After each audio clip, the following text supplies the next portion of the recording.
Hello everyone. Today we'll do 6th chapter of 7th NCERT English book. The name of the chapter is I want something in a case. Case means पिंजरा. मुझे पिंजरे में कुछ चाहिए. ये जो story है ये हमें एक बहुत ही अच्छा और बहुत ही डीप मैसेज देने वाली है. सो स्टोरी को ध्यान से सुनिएगा और उस मैसेज को समझने की कोशिश कीजिएगा. चलिए स्टार्ट करते हैं. मिस्टर पर्सल ऑन्स अ पेट शॉप. मिस्टर पर्सल के बारे में ये स्टोरी है. उनकी एक पेट शॉप थी. वो एक पेट शॉप के ऑनर थे और अपनी पेट शॉप में वो कैट्स, डॉग्स, मंकीज और हर टाइप के बर्ड्स को सेल करते थे. Mister पर्सल did not believe in ghost. Mister Purcell जो है गोस्ट में, भूतों में विश्वास नहीं करते थे. Nevertheless the man who bought the two doves and his strange act immediately thereafter left him with a distinct sense of uncanny. जब तक कि एक स्ट्रेंज पर्सन ने उनसे दो डव्स नहीं परचेज किए थे और अपने परचेज के तुरंत बाद उस पर्सन ने एक स्ट्रेंज, बहुत ही अजीब सा एक्शन किया था और उस एक्शन के बाद मिस्टर पर्सल को अजीब सी फीलिंग होना स्टार्ट हो गई थी. As though behind his departed customer there had lingered the musty smell of an abandoned haunted house. और हालांकि उनका जो कस्टमर था वो चला गया था, लेकिन उसके जाने के बाद उनके शॉप में एक मस्टी मीन्स बहुत ही गंदी, मडी जैसी, मड में से, कीचड़ में से स्मेल आती है वैसी स्मेल आ रही थी.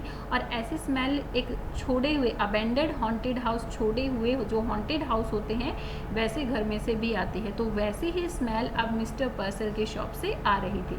Mister Purcell was a small fuzzy man. यहाँ पे मिस्टर पर्सल के बारे में बताया हुआ है कि वो कैसे पर्सन थे. वो एक छोटे से फजी मीन्स जिनको समझना बहुत मुश्किल होता है, अनेबल टू अंडरस्टैंड, एक ऐसे फजी पर्सन थे. Red cheeks and a tight melon stomach. उनके जो चिक्स थे वो रेड थे, उनका जो स्टमक, पेट जो था वो खरबूजे की तरह बहुत ज़्यादा टाइट था. Large glasses magnified his eyes so as to give him the appearance of a wise and genial owl.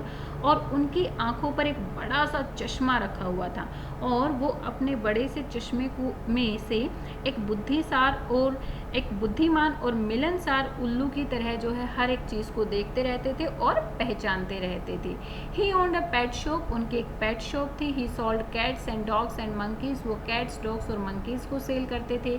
He dealt and fish food and bird seed. वो जो है फिश फूड, फिश का जो खाना होता था उसको भी बेचते थे और पक्षियों के दाने को भी बेचते थे. Prescribed remedies for ailing canaries. और बीमार कैनरीज के लिए वो दवाइयाँ भी बताते थे.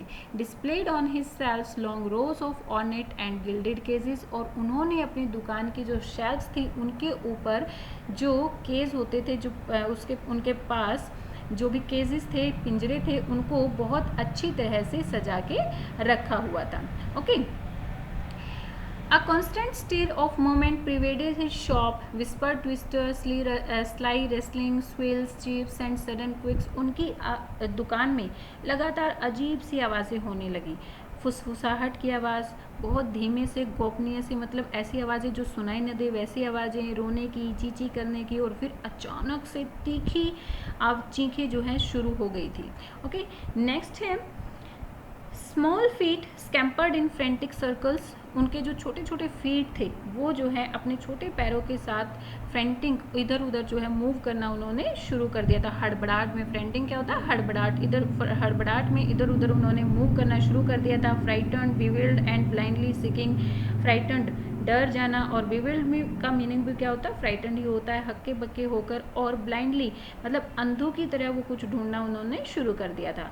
Across the shelves pulsed this endless flicker of life. और दुकान की अलमारियों के परे, उनके सेल्फ्स के परे जीवन की ये अंतहीन फड़फड़ाहट फैल गई थी. यानी कि उनकी शॉप में जितने भी बर्ड्स और एनिमल्स थे सभी ने अजीब सी आवाज़ें करना शुरू कर दी थी, क्योंकि उनकी दुकान में कुछ कस्टमर्स आए थे. ऐसा ही होता था, जब भी उनकी दुकान में कोई कस्टमर आता था तो उनकी दुकान से अजीब सी आवाज़ें आना शुरू हो जाती थी. But the customers who came and in said aren't they cute. लेकिन जो कस्टमर आए थे उन्होंने कहा कि क्या वो क्यूट नहीं है, अच्छे नहीं हैं, सुंदर नहीं है. Look at the little case. उस छोटे से पिंजरे की तरफ देखो. They are sweet. वो कितने प्यारे हैं. And Mr Purcell himself would smile and briskly rub his hands emphatically shake his hand. और मिस्टर पर्सल ने पहले वो मुस्कुराए, फिर झट से अपने हाथों को रगड़ना शुरू किया और फिर जो है जो उनका कस्टमर था उनकी हाँ में हाँ मिलाते हुए उन्होंने सिर को हिलाना शुरू कर दिया था. नॉड मीन्स सिर को हिला देना, शेक मीन्स हिलाना. Each morning when the routine of the opening his shop was completed, हर एक मॉर्निंग जब उनकी शॉप के ओपन करने का जो रूटीन होता था वो कंप्लीट हो जाता था, मतलब कि मे बी उनका रूटीन ऐसा होता होगा, पहले शॉप को खोलते थे, फिर उसकी सफाई करते थे, फिर पूजा करते थे, मतलब जो भी उनका रूटीन था वो डेली उनका रूटीन कंप्लीट होने के बाद it was the proprietor custom to perch on a high stool behind the counter, unfold his morning newspaper and digest the day's news. और उनका ये कस्टम, उनका ये रिवाज बन गया था कि अपनी शॉप के ओपन होने का रूटीन ख़त्म होने के बाद वो अपने एक स्टूल के पीछे जो हाई ऊंचा सा बेंच था उसके ऊपर बैठ जाते थे और अपना मॉर्निंग पेपर ओपन करते थे और पूरे दिन की न्यूज़ को डाइजेस्ट करते थे, मतलब उनको बहुत अच्छी तरह से पढ़ते थे। As he read he would smack means smile, जब वो पढ़ते थे तो वो स्माइल करते थे। फ्रॉन मीन्स क्या होता है, आईब्रोज को जब सिकोड़ लेते हैं तो दैट इज़ कॉल्ड फ्रॉनिंग, आईब्रोज को सिकोड़ते थे। रिफ्लेक्टिवली पर्ल्स हिज लिप्स, अपने लिप्स को दबाते रहते थे। नोविंगली लिफ्ट हिज आईब्रोज, और नोविंगली जानबूझकर अपने आईब्रोज को ऊपर नीचे करना शुरू कर देते थे। नॉट इन ग्रेव अग्रीमेंट, और जो न्यूज़पेपर में जो भी न्यूज़ेस छपी हुई होती थी उनके अग्रीमेंट में कि भाई हाँ वो भी उन न्यूज़ से अग्री करते हैं, और उनके अग्रीमेंट में अपने हेड को नॉड करते रहते थे। नॉडिंग मीन्स मूव करना, अपने सिर को हिलाते रहते थे। ही रीड एवरीथिंग, वो हर एक चीज़ पढ़ते थे। Even advice to the love loan and the detail columns of the advertisement, even जो लव लॉन्स को जो एडवाइस दी जाती थी उसको भी पढ़ते थे, और एडवर्टीजमेंट विज्ञापन के हर एक कॉलम को वो बहुत अच्छे से पढ़ते थे। It was a rough day, वो एक बहुत ही ख़राब सा दिन था, मौसम उस दिन बहुत ज़्यादा ख़राब था।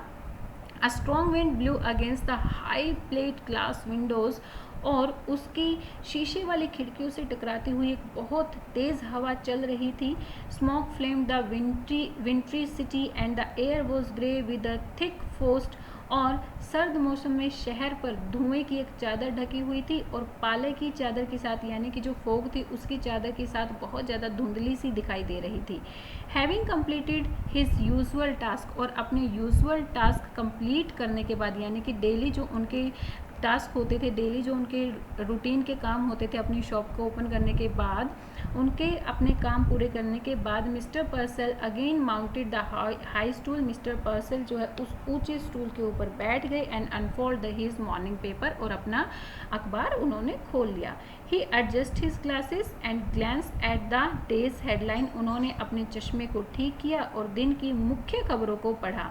चैपिंग and squeaking and mewing vibrated all around him, उसके चारों तरफ चींची और तीखी आवाज़ें और मिमियाने की आवाज़ें, हर टाइप की आवाज़ें फैली हुई थी, मतलब जितने भी बर्ड्स और एनिमल थे सारे आवाज़ें कर रहे थे। Yet Mr Purcell heard it no more than he would have heard the monotonous ticking of a familiar clock, लेकिन मिस्टर पर्सल उनकी तरफ ज़्यादा ध्यान नहीं दे रहे थे, क्योंकि वो जो आवाज़ें थी वो मिस्टर पर्सल के लिए बहुत ज़्यादा फेमिलियर हो गई थी। जैसे कि घड़ी की टिक टिक टिक टिक करने की आवाज़ हमारे लिए फेमिलियर हो जाती है, सेम उसी तरीके से वो सारी आवाज़ें मिस्टर पर्सल के लिए फेमिलियर हो चुकी थी, तो उनकी तरफ मिस्टर पर्सल का ज़्यादा ध्यान नहीं जाता था।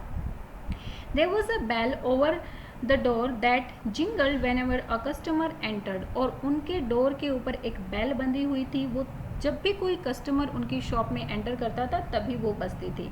This morning however for the first time Mister Purcell could recall it fail to ring, लेकिन इस मॉर्निंग आज सुबह जितना कि मिस्टर पर्सल को याद है कि कभी ऐसा नहीं हुआ कि कोई कस्टमर उनके दुकान में आया हो और वो बेल ना बजी हो, लेकिन आज ऐसा हुआ था कि एक कस्टमर उनकी शॉप के अंदर था लेकिन वो बेल रिंग नहीं हुई थी। Simply he glanced up and there was a stranger standing just inside the door as if he had materialized out of the thin air, और वैसे उन्होंने बस वैसे ही ऊपर देखा, और जैसे उन्होंने देखा तो एक अजनबी जो है एक स्ट्रेंजर उनकी दुकान के अंदर खड़ा हुआ था, और क्योंकि वो बेल तो बजी नहीं थी और ऐसा लग रहा था कि जैसे हवा के साथ ही वो भी मेटेरियलाइज्ड हो गया था, वहाँ पर प्रकट हो गया था, क्योंकि भाई जब भी कोई एंटर करता था तो वो बेल बजती थी, बेल तो बजी नहीं थी, तो मिस्टर पर्सल को ऐसे लग रहा था कि जैसे हवा के साथ ही वो भी एंटर हुआ है।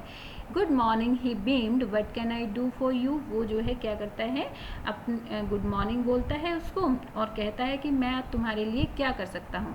The shopkeeper slid off his stool from the first instant he knew instinctively unreasonably that the man hated him, but out of habit he rubbed his hand briskly together and smiled and nodded. Shopkeeper जो है अपने stool से नीचे उतरा. पहले ही नज़र में उन्होंने ये जान लिया था कि ये जो कस्टमर है वो उनसे बिना बात के नफ़रत कर रहा था, मतलब उसको हेटेडली देख रहा था, हेट की नज़रों से देख रहा था, नफ़रत कर रहा था. लेकिन जैसे मिस्टर पर्सल की आदत थी, वो अपने आदतानुसार उन्होंने अपने दोनों हाथ रगड़े, मुस्कुराया और फिर अपने सिर को हिलाया और फिर कहा कि गुड मॉर्निंग, मैं आपके लिए क्या कर सकता हूँ. The man's shiny shoes squeaked forward, man के जो शाइनी शूज़ थे, उसके उन्होंने जो शाइनी शूज़ डाल रखे थे वो जो है आगे जा रहे थे और एक अजीब सी आवाज़ कर रहे थे. His suit was cheap ill fitted but obviously new, उन्होंने जो सूट पहना हुआ था, जो कोट पहना हुआ था वो बहुत सस्ता था, इल फिटेड था, उनकी फिटिंग का भी नहीं था, लेकिन हाँ नया ज़रूर था. He had a sterling glance and close cropped hair, उनकी जो ग्लेंस थी, यानी कि जो उनकी आंखें थी, उनकी जो नज़रें थी वो स्टर्लिंग मीन्स इधर उधर मूव करी थी, आगे पीछे जा रही थी, एक जगह पर नहीं हुई थी, मतलब हर एक चीज़ को देख रही थी. और उनके जो हेयर थे वो घने थे और बहुत ज़्यादा काले भी थे. Ignoring पर्सल for a moment he rolled his gaze around the shadowy shop, और मिस्टर पर्सल को इग्नोर करते हुए उन्होंने उस अंधेरे वाली शॉप में हर एक चीज़ को देखना शुरू कर दिया. अ nasty morning volunteer the shopkeeper, shopkeeper ने अपने आप से ही कहा कि नास्टी मीन्स कितनी गंदी मॉर्निंग है. He clasped both hands across his melon-like stomach and smiled importantly. उन्होंने जो है अपने दोनों हाथों को अपने खरबूजे जैसे स्टमक पेट पर रखा, उसको अक्रॉस किया, उसको वहाँ पर फिराया और फिर स्माइल किया. I see by the paper we were in for a cold spell. मैंने पेपर में देखा है कि हमें जो है बहुत बुरी सर्दियों का सामना करना पड़ेगा. Now what was it you wanted? अब तुम बताओ कि तुम क्या चाहते हो. ओके, पहले तो वो उनको न्यूज़पेपर में जो उन्होंने बात पढ़ी थी कि भाई हाँ आपकी बार की जो सर्दियां हैं वो बड़ी भयंकर सर्दियां होने वाली हैं, उनके उसके बारे में बताते हैं और फिर कहते हैं कि अब तुम मुझे बताओ कि तुम क्या चाहते हो. The man stared closely at Mr Purcell as though just now aware of his presence. Mr जो मैन था उसने मिस्टर पर्सल की तरफ बहुत पास जाकर उसे घूरा और इस तरह से घूरा कि अब उसको ऐसा लग रहा था कि हाँ अब उसको मिस्टर पर्सल के प्रेजेंस का पता चला है. पहले तो वो उसको इग्नोर कर रहा था. He said I want something in a case, उसने कहा कि मुझे पिंजरे में कुछ चाहिए. Something in a case, mister Purcell was bit confused. Mister Purcell confuse हो जाते हैं कि पिंजरे में कुछ, you mean some sort of pet. उसने कहा कि तुम्हारा क्या मतलब है कि छोटा सा पेट. I mean what I said, snapped the man. Man ने गुस्सा करते हुए कहा कि मेरा मतलब वही है जो मैंने कहा है. Something in a case, something that is small. पिंजरे में कुछ मीन्स जो छोटा सा पिंजरे में कुछ हो. I see, hastened the shopkeeper, not at all certain that he did. His eyes narrowed gravely and he pursed his lips. जो शॉपकीपर था उसने हेस्टन मतलब तेज़ी से कहा कि चलो मैं देखता हूँ. वो सर्टेन नहीं था, मतलब उसको अभी भी पता नहीं चल रहा था कि उसका कस्टमर उससे क्या चाहता है, वो क्या उससे ख़रीदना चाहता है. उसने अपनी आंखें गंभीर की और उसने अपने आईब्रोज को सिकोड़ लिया और अपने होठों को जो है अपने लिप्स को दबा लिया था अपने टिथ के नीचे. Now let me think, a white rat perhaps, I have some very nice white rats. वो कहता है कि चलो अब मुझे सोचने दो, शायद तुम्हें एक सफ़ेद चूहा चाहिए, मेरे पास बहुत सारे सफ़ेद चूहे हैं. No, said the man, no rat, something with wings, something that flies, a bird, exclaim Mister Purcell. फिर मैन कहता है कि नहीं, मुझे कोई चूहा नहीं चाहिए, मुझे कुछ ऐसा चाहिए जिसके पंख हों, जो उड़ सकता है.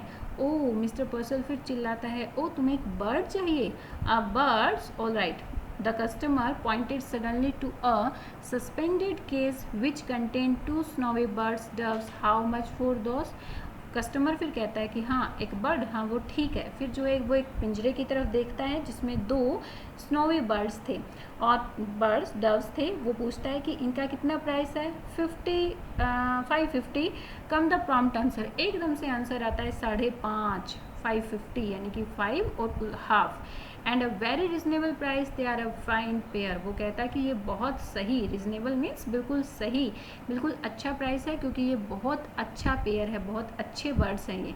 550 the man was obviously crest fallen. Crest fallen man जो है 550 5.5 ऐसा सुनकर जो है वो क्या मैन जो है थोड़ा सा परेशान हो जाता है। क्रेस्ट फॉलन मीन्स परेशान हो जाना।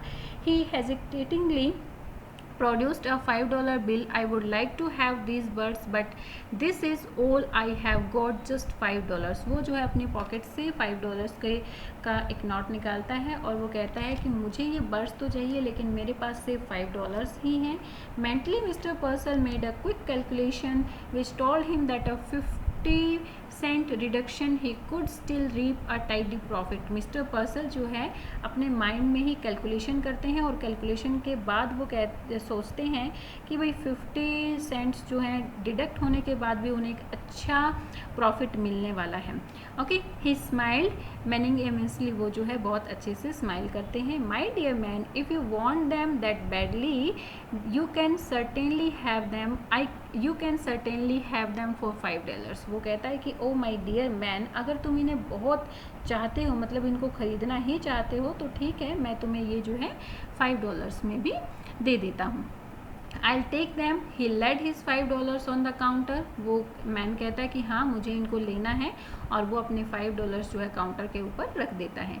Mister Purcell tottered on tiptoe. Mister Purcell अपने पंजों पर खड़े हो जाते हैं। अनहुक द केज, केज को पिंजरे को हुक से निकालते हैं। And handed it to the customer, और उसे जो है कस्टमर को दे देते हैं। The man cocked his head to one side listening to the constant chittering and the rustling scurry of the shop. Mister जो वो मैन था वो अपने हेड को एकदम दूसरी साइड करता है और शॉप से आने वाली अजीब सी आवाज़ों को सुनता है। That noise he blurted, doesn't it get you. वो ब्लटर्ड मतलब गुस्से में कहता है कि वो आवाज़ सुनो, क्या तुम्हें वो सुनाई नहीं दे रही है? Noise, what noise? Mister पर्सल looked surprise. Mister Purcell जो है सरप्राइज होकर पूछते हैं कौन सी आवाज़, क्योंकि मिस्टर पर्सल जो है वो उनसे यूजुअल हो चुके थे, फेमिलियर हो चुके थे। मिस्टर पर्सल को तो वो आवाज़ें जो है आम आवाज़ लगती थी, लेकिन बाहर से आने वाला जो कोई पर्सन होता था तो उसको वो आवाज़ थोड़ी सी अनयूजुअल लगती थी।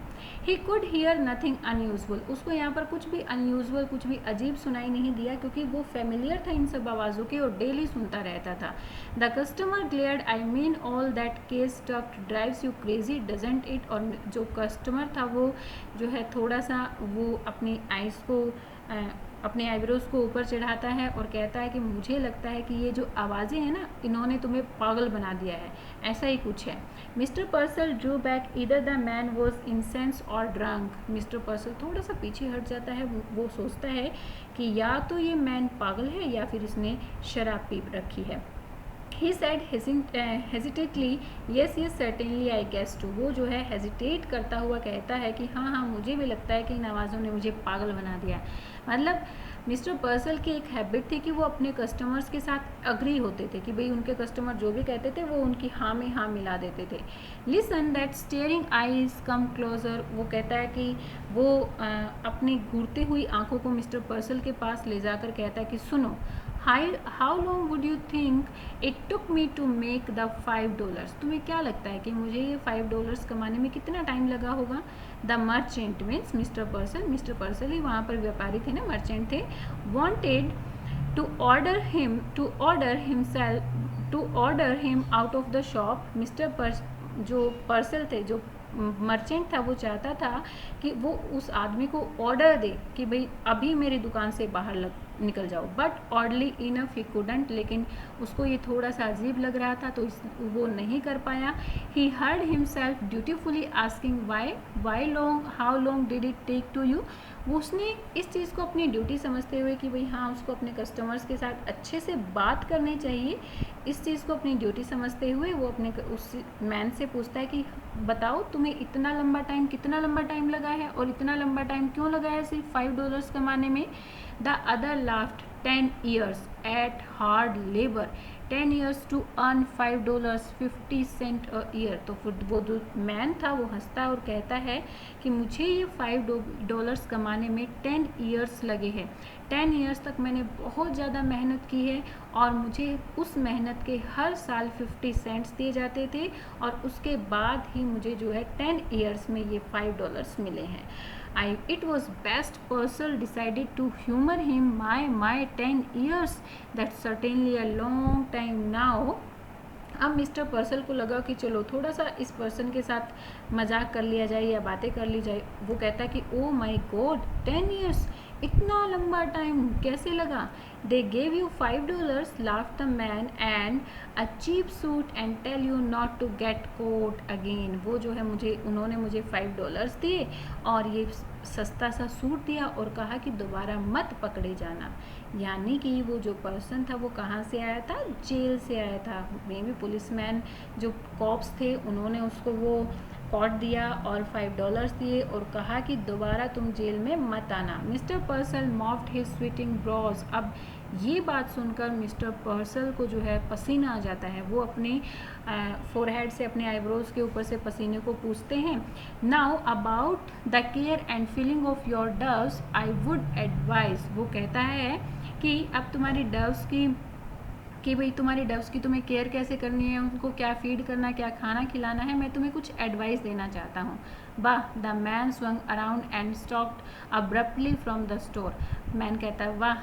मीन्स वो नहीं सुनना चाह रहा था कि उसे डव्स को क्या खिलाना है. वो पीछे की तरफ मुड़ता है और जो है जल्दी से स्टोर से बाहर निकल जाता है. Purcell sighed with sudden relief. अब पर्सल जो है राहत की सांस लेता है. He waddled to the window and stared out. वो जो है उसके पीछे पीछे दबे हुए पाँव से विंडो तक जाता है और बाहर देखना शुरू कर देता है. Just outside he peculiar customer had halted. और बिल्कुल बाहर की तरफ वो अपने उस कस्टमर को देखता है. He was holding the case shoulder high staring at his purchase. उसने उस केस को, उस पिंजरे को अपने शोल्डर तक लेके गया हुआ था, अपने कंधों तक लिया हुआ था और अपने परचेज को, अपनी खरीद को वो देख रहा था. Then opening the case he reached inside and drew out one of the doves. फिर जो है वो केस को, उस पिंजरे को खोलता है, एक अपना हाथ उस पिंजरे के अंदर लेकर जाता है और एक डव्स को बाहर निकाल लेता है. उनमें से एक डव को बाहर निकाल लेता है. He tossed it into the air. वो उसको हवा में उछालता है. He drew out the second and tossed it after the first. वो जो है दूसरे को बाहर निकालता है और उसको भी हवा में टॉस कर देता है, उछाल देता है. They rose like wind blown balls of fluff. वो जो है उड़ती हुई बॉल्स की तरह दिखाई दे रही थी. वर lost in the smoky grey of the wintry city. और जल्दी ही वो जो है इस ठंड वाली सिटी में, उस स्मॉगी ग्रे में जो वो धुआं और धुंध वहाँ पर फैले हुए थे, उसमें गायब हो जाती हैं. For an instant the liberator silent and lifted gazed after them. और कुछ टाइम के लिए जो उनका लिबरेटर था, यानी कि जिसने उनको परचेज किया था, वो उन्हें देखता रहता है, साइलेंट रहता है, चुप रहता है और उन्हें देखता रहता है. Then he drop the case. फिर जो वो केस को, पिंजरे को गिरा देता है. He shoved both hands deep in his trouser pockets. अपने दोनों हाथों को अपने ट्राउज़र की पॉकेट में डालता है. हॉन्स्ड डाउन हिज हेड. अपने हेड को, अपने सिर को नीचे झुकाता है. And shuffled away. और वहाँ से चला जाता है. The merchants bro was puckered with perplexity. So desperately had the man desired the doves that he had let him have at the reduced price. अब जो मर्चेंट्स था उसकी जो ब्रोज थी, यानी कि उसकी जो आईब्रोज थी, अपने आईब्रोज को वो इकट्ठा करता है और सोचता है कि इस पर्सन को ये जो डव्स थी वो लेने की कितनी ज़्यादा इच्छा थी और उसने उसका प्राइस भी दिया, लेकिन फिर जो है उसने उन्हें उड़ा दिया. And immediately he had turn them loose. और इमीडिएटली एकदम से उसने जो है उन्हें खुला छोड़ दिया, उड़ा दिया. Now why mister Purcell muttered means बुड़बुड़ाना, मतलब अपने आप से जो हम बातें करते हैं ना धीरे धीरे से, that is called मटर्ड. Mister Purcell अपने आप से बातें करते हुए बुड़बुड़ाता हुआ कहता है कि क्यों, did he do that. He felt vaguely insulted. उसने ऐसा क्यों किया. अब जो है वो थोड़ा सा इंसल्ट फील कर रहा था कि भाई हाँ, उसने तो मेरी परचेज को, मेरे पक्षियों को उड़ा दिया, उसने मेरी इंसल्ट की है. ऐसा कुछ जो है मिस्टर पर्सल यहाँ पर फील कर रहा था. सो यहाँ हमारा ये चैप्टर कंप्लीट होता है. मिस्टर पर्सल को अभी तक भी ये नहीं समझ में आया था कि उस पर्सन ने उन डव्स को क्यों उड़ा दिया था, लेकिन हम तो समझ गए हैं कि क्यों उड़ा दिया था, क्योंकि वो पर्सन जो है 10 ईयर्स तक प्रिजन में, जेल में रहकर आया था। उसको पता था कि फ्रीडम की क्या वैल्यू होती है, किस तरह से फ्रीडम को पाया जाता है। इसीलिए उसने कुछ ऐसा मांगा जो कि पिंजरे में बंद है और जो उड़ना चाहता है, मतलब बहुत दूर तक जाना चाहता है। मे बी वो जो मैन था उसकी भी यही इच्छा रही होगी कि वो भी बहुत कुछ करना चाहता था, लेकिन पता नहीं किन सिचुएशंस की वजह से उसको प्रिजन में जाना पड़ा, जेल में जाना पड़ा। और प्रिजन में वो 10 साल तक रह कर आया और अपनी फ्रीडम को बहुत ज़्यादा मिस कर रहा होगा। इसीलिए उसने आते ही अपने जो 10 ईयर्स की पूरी उसकी जो कमाई थी, वो सारे के सारे उन बर्ड्स की फ्रीडम को परचेज़ करने के लिए, उसने उन बर्ड्स को परचेज़ नहीं किया, उन बर्ड्स की फ्रीडम को परचेज़ करने के लिए अपने 10 ईयर्स की पूरी कमाई को उसने स्पेंड कर दिया। सो हमें इस चैप्टर से यही मैसेज मिला है कि फ्रीडम हमारे लिए एक वैल्यूएबल चीज़ है। हमें अपनी फ्रीडम के साथ साथ दूसरों की फ्रीडम का भी ध्यान रखना चाहिए। ये जो बर्ड्स और एनिमल्स को हम केज में रखते हैं, पिंजरों में बंद करके रखते हैं, इनका भी उतना ही मन है आज़ाद रहने का जितना हमारा है। अगर हम अपने आप को देखें कि कमरे में बंद करके रखें तो हमारे लिए वहाँ पर रहना बहुत मुश्किल हो जाएगा। हमारे लिए चाहे वहाँ पर सारी सुविधाएं क्यों ना हो, लेकिन एक कमरे में बंद रहना बहुत ज़्यादा मुश्किल हो जाएगा। सो फ्रीडम की अपनी बहुत ज़्यादा वैल्यू होती है। सो इस चैप्टर से हमें यही मैसेज मिला है। आई होप आपको ये स्टोरी पसंद आई होगी। Please tell me in comment section, like and share my videos and subscribe my channel for new updates. Thank you, bye bye, keep learning.